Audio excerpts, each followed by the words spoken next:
Siguradong marami ang malulungkot.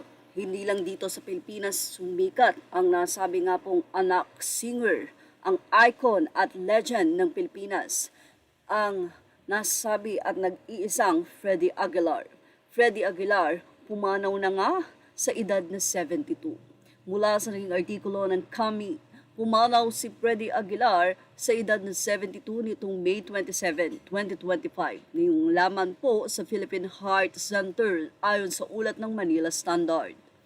Kinumpirma nga naman ng Partido Federal ng Pilipinas or FPF ang kanyang pagpanaw sa pamamagitan ng General Counsel nitong si Attorney George Briones.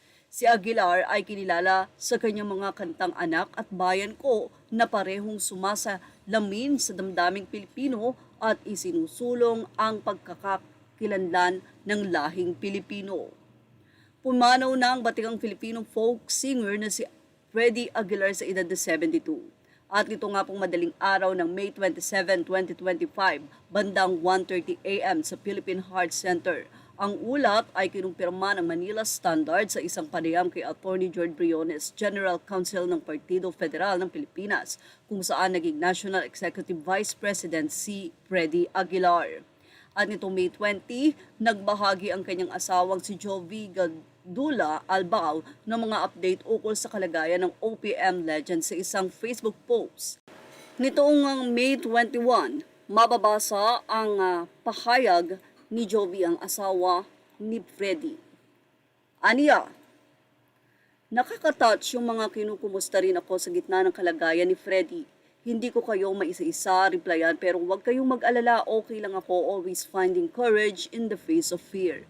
Ang daming nangyayari this week, maraming nakakaiyak na moments pero hindi pa tayo pwedeng maging mahina. Kailangan ko palaging maging malakas para mabantayan ko siya oras-oras. Ang priority natin ngayon ay ang kalagayan ni Freddie. Pasensya na kayo na wala akong maibigay na detailed info sa inyo kasi pang pamilya at malalapit na kaibigan lang muna ito. Basta ang masisigurado ko lang sa inyo, he's in good hands and he's getting all the medication he needs.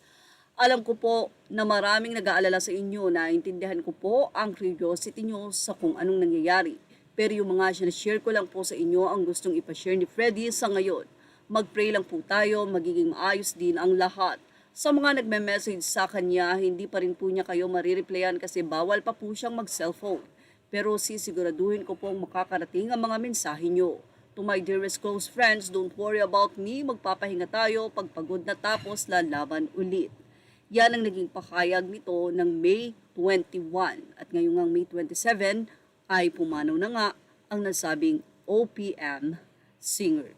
Yan ang ating showbiz snap update. Thank you for watching. Images are all credit to the rightful owners. Please like, share, and subscribe.